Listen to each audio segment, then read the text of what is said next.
My name is Susan. I'm 35 years old and I live at home with my parents. Right now, I'm living peacefully with my dad, Paul, and my mom, Paula. But the truth is, I have a painful past. I lost my husband and was kicked out of my parents' house. Whenever I think back to that day, my heart still feels like it could burst from the sadness and regret. I didn't know what to say back then, but it was exactly 5 years ago. Ken, why? You left me. You promised we'd be together forever. You wouldn't leave me. One day, he finally admitted he wasn't feeling well, so I rushed him to the hospital, and everything fell apart after that. It seems Ken's illness was advancing rapidly, and he was suddenly told he didn't have much time left. While we were not accepting the news, and just a few weeks after getting the diagnosis, Ken passed away. Ken and I were known as the couple with the sweetest relationship in our neighborhood, and we had promised to live happily ever after growing old together. At that time, I couldn't even imagine being separated from my beloved Ken. I was lost during the funeral, unable to process the reality. I was so heartbroken that I barely remember how I got through the service. But that's when the real trouble began. My grieving mother-in-law and sister-in-law Amy showed no concern for my feelings. Right after the funeral, Mrs. Taylor dropped a bombshell on me. Now that Ken is gone, there's no place for you here. Things being what they are, you should just leave. Wait, what? Why are you saying that? Ken is gone. You're a stranger now. You're no longer part of this family. There's no point in keeping you around. It's irresponsible to act like everything will stay the same. What are we going to do about the bills now? That's true.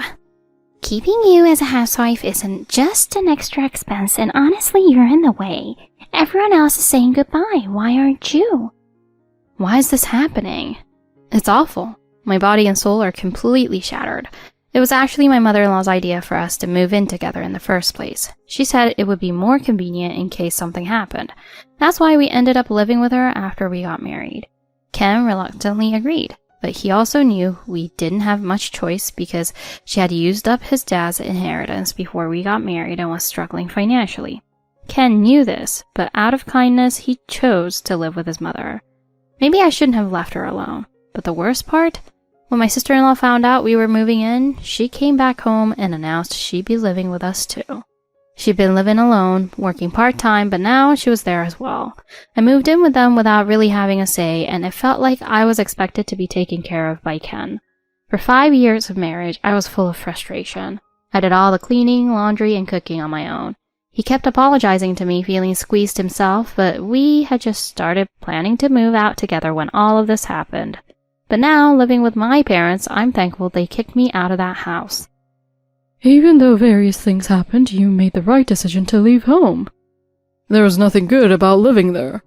Maybe that's why I'm enjoying my life and my work so much now. I was able to get through it all, and I know coming back to my parents was the right decision. Thank you so much. There's no need for thanks. Life has been hectic, but it's true that experience teaches you so much. That is right. My parents welcomed me back and supported me through everything. I'm truly grateful for that, and I owe a lot to them being a supporter. I don't think I could have made it through all of this on my own. I was kicked out of my in-laws' house, but after that I spent a year returning my mind. Eventually, I decided to become a certified care worker, and now I enjoy my job. There are times when I don't get enough sleep because of work, but little by little the painful memories are starting to fade away. But then I happened to run into my mother-in-law and sister-in-law when I went out. I just wanted to get out and have a little fun dressed up by myself, but it turned into the worst situation. Oh no, it's them. Is that really Susan? She seems to be doing well. She's all dressed up trying to look fashionable. You still look sad. She hasn't remarried in the 5 years since then. I don't think other than Ken can like her. What's wrong with these two? How can I be remarried? I still love Ken. Ken, the two of us who used to laugh together, it's like you're still with me. I keep thinking about us, but these two are part of the past. Just leave me alone. When I was shocked and silent, they started asking me questions. So, Susan, are you working out? You're not just depending on your parents, are you? I'm doing my job just fine. I got certified as a care worker, by the way. Wow, you wanted to jump into such a tough field. As expected, Susan can be a good match for that. Maybe you're better suited for caring for the elderly. Yeah, Susan might just be perfect for that. I was so stunned I had no words and could only sigh. Care work is a wonderful job. You help people and make them smile. Sure, it's tough sometimes, but it's rewarding. There's no reason for these two to laugh at me. Honestly, no matter what I say, they'll never understand. They just don't get people's feelings. After throwing some mean words my way, they left right in front of me. It was supposed to be a nice day off, but they ruined my mood. I didn't even stick around to see the movie I planned to watch. I went straight home. What's wrong? You're back so early. You look a little pale, but maybe you're not feeling well.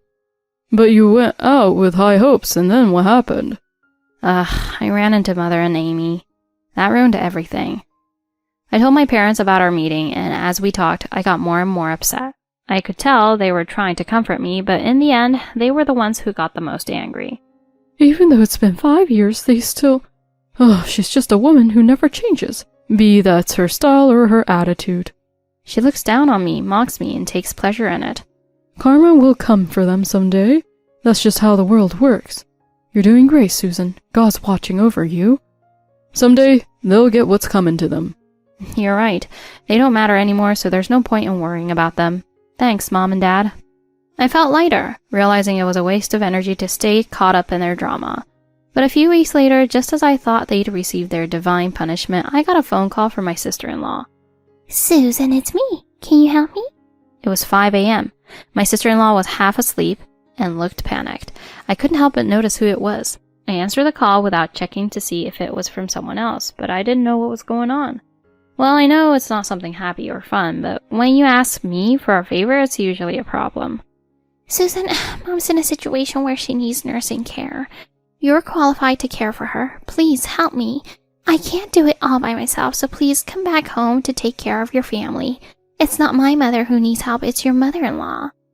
She had a stroke and now suffers from behavioral disorders due to paralysis.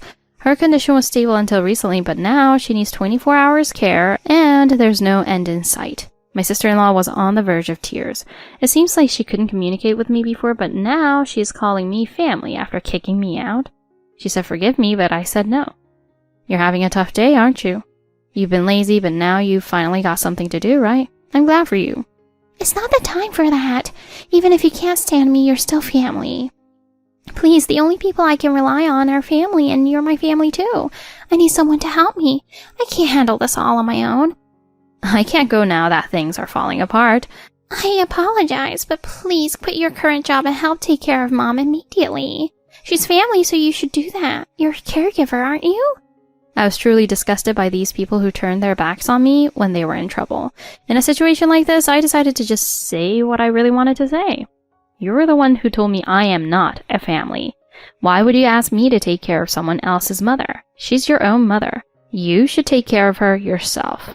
If you don't have enough help, hire a professional. What's wrong with that? She's your family. You're the ones who kicked me out of the family circle. But I don't have the money to hire someone. If I can't afford to send her to a care facility, I have to do everything myself. I don't want to hear you say that. I'm asking for help, so why can't you just help me? It sounded like she was desperate, but I thought it would be a waste of time to keep talking about it, so I decided to end the conversation. I said what I needed to say, but I didn't want to get dragged into their mess. I hung up the phone. She didn't have the money to put her mother in a facility or hire care, so my sister-in-law was forced to take care of her by herself. My mother-in-law is sick and can't communicate, so it must be really tough for her now. I heard rumors that she's been crying every day, struggling to keep up, and is worn out.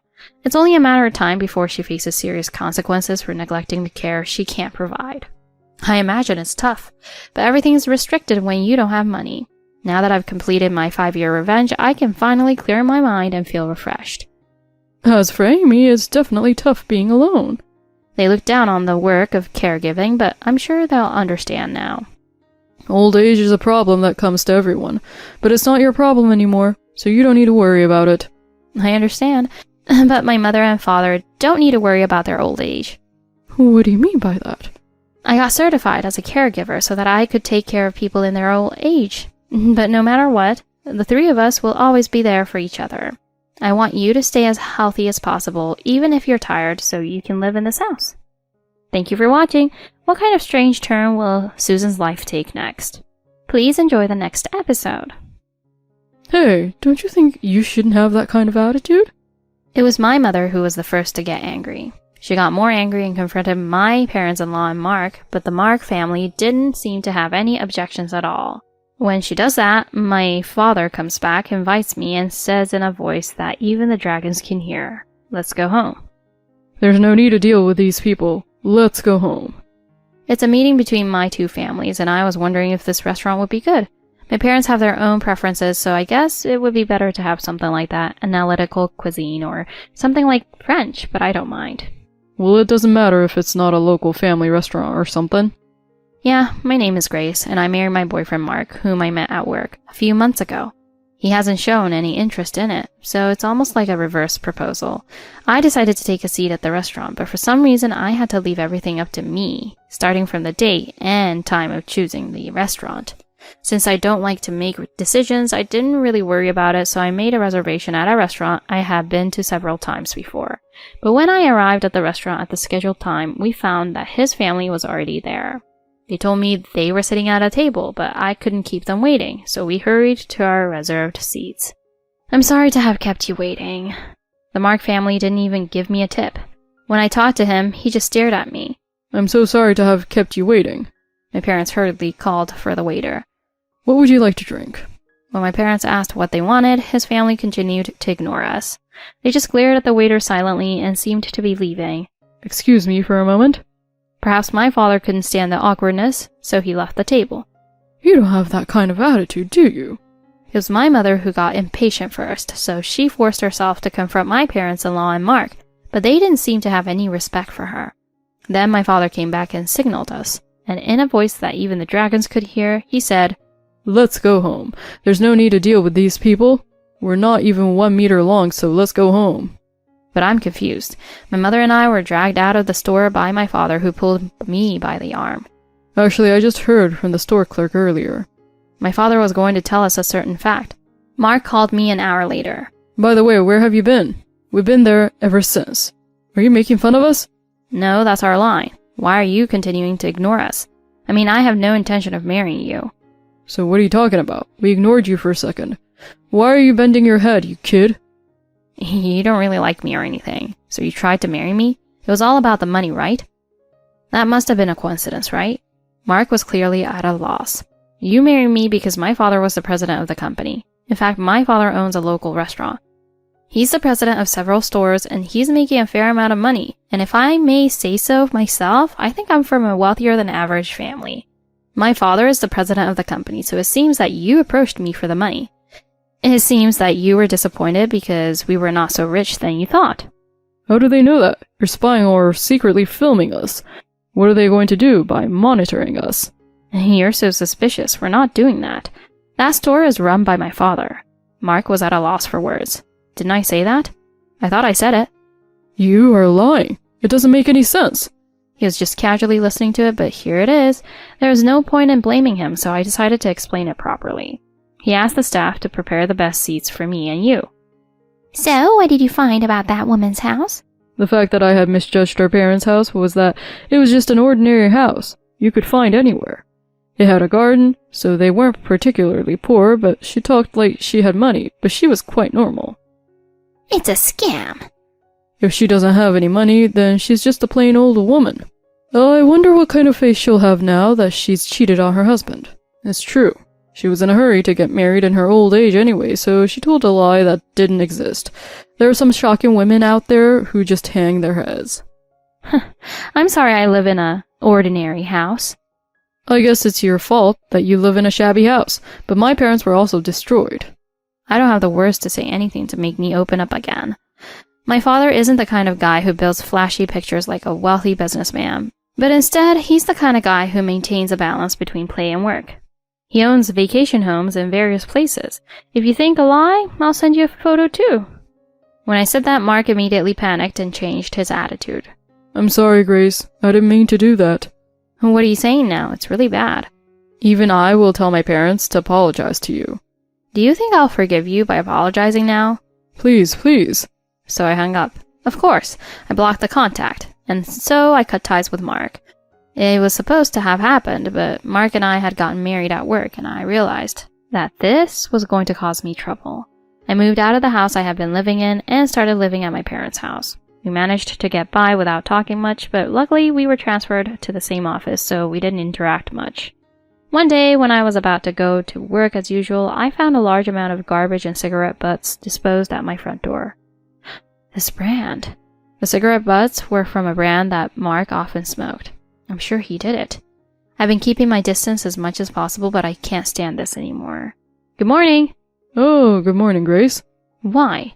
He was in our department and he was talking to a member of the team. What's the matter? Here you go, whatever. Just look at this. I showed you a picture of the scene where the trash was being dumped. You did this, right? Oh, what are you talking about? Just because you got dumped for me, you think something like this will be tolerated. You're suspicious of people even when you have no proof. Evidence that you directly stopped me from throwing away trash. I don't know what you're saying, Grace. There's no conclusive proof that Mark did it. The other employees keep peeking at us with interest as we argue. She's a terrible person. I can hear the female employees whispering to each other. Maybe Mark spread unfounded rumors while I was away. The fact is that Mark is good at his job and has a good relationship with people within the company. He has been promoted more than me, so he has a higher level of trust within the company. That's terrible. You see, that girl is saying too. I'm sorry. Why don't you just take it easy? It's not about you anyway. Besides, your father also said that he was the president, but he was doing something bad behind the scenes anyway. I wonder if you can't think logically anymore, even if you didn't do it. I'd like to hear your reasoning. However, the other employees were smiling at me. Probably not even one of my allies was on my side. No, I'm sure it was just me acting too quickly, without having any proof, but I'm sure I'm going to go back to work. So you blame someone for a crime and not even apologize? I'm sorry. I gritted my teeth in frustration and bowed my head while enduring tears of frustration. From then on, everyone at the company started ignoring me and insulting me so that I could hear them. Still, I continued to work with all my might. I even went so far as to ask another employee to my face why I hadn't stopped working. My manager also encouraged me to resign softly, but I continued to work at the company. At the same time, they did want not only to spend time after work, but also to go home at the same time. And the day came finally. Grace, can you come a little? Yes. I was called to manager's room. I will ask directly, but do you realize that you were destroying the atmosphere of the company? I'm really glad that Mark doesn't seem to have any bad thoughts of you. He's a big-hearted person. I see. People don't want to work at the company anymore because of you. I understand that the relationship is shrinking and the relationship of trust is decreasing day by day. I see. Thank you for your understanding. Now, please fill out this resignation letter. I'm sorry, I understand. Thank you. Please send me the video. I'm sorry. Even though you've already given up, I think it's insane for you to answer the phone while your boss is talking. I'm sorry, but I'd like the manager to take a look at the screen. I'm showing you this. What is this? So, would you please call Mark too? I already said I would forgive this lady. Can you please take a look at this? The footage shows a scene in front of my house. It showed that Mark and his parents are scattering the garbage. Hey, what's this? Mark questioned me with a pale face. This is the security camera footage. Just like you said, I just brought the evidence. Oh, what's the proof? You don't have a security camera in your house.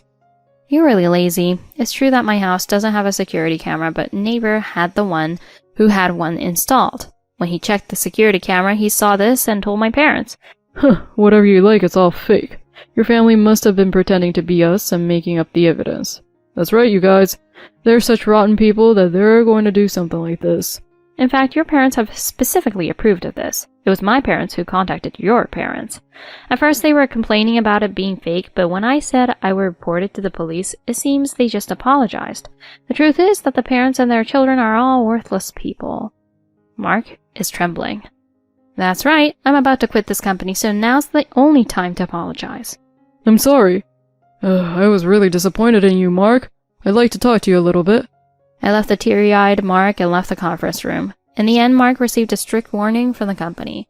After that, everyone at the company looked at him badly. A few months after I quit my job, I was contacted by a certain person. Hello, it's been a while since I last saw you. How are you doing? It's been a long time since I've seen you, manager. Thank you. My job change went well. Actually, Mark was fired. Oh, was he? He was misdirecting the company's money. Actually, he was using money in stocks and exceeding his debts. That's why he decided to put his hands on the company's money. Well, I didn't actually see it, but apparently he was running around in our office and said it was all your fault. He might come to your house. It's okay. We're making preparations. Now open the door, you idiot. Our family has suffered a lot because of you. That is right. You should pay for it. They keep banging on the door and shouting loudly. They were running wild, but when I called the police, they ran away. How can she do this kind of thing? What? They probably got caught. Once I was safe, I answered the front door. Oh, embezzlement. It's all about criminals and their families, right? Thanks to you, I've come to think that it's better to think about crime prevention at home. I'm glad we've installed a new security system. We've also installed 10 security cameras. Then, Mark and his parents were roughly shoved into a police car. Mark and his parents were then arrested for theft and property damage and anti-nuisance ordinance. Mark tried to settle the matter with me, but of course I didn't buy into the idea and instead paid compensation. After deciding to get the money, I heard rumors that Mark and his friends had taken on debts that they could never repay due to the amount of compensation they had to pay to us at the store next door, and the inconvenience fees to the surrounding residents in addition to the original debt. Currently, they are forced into a cheap apartment with his parents, who seem to have no desire to work at all, and are trying hard to make ends meet through manual labor, but they constantly argue with each other. Meanwhile, I am changing jobs, and my parents, who are living happily and energetically, are also working together at my company. My older brother took over my parents' business, so they are living happily at their vacation house.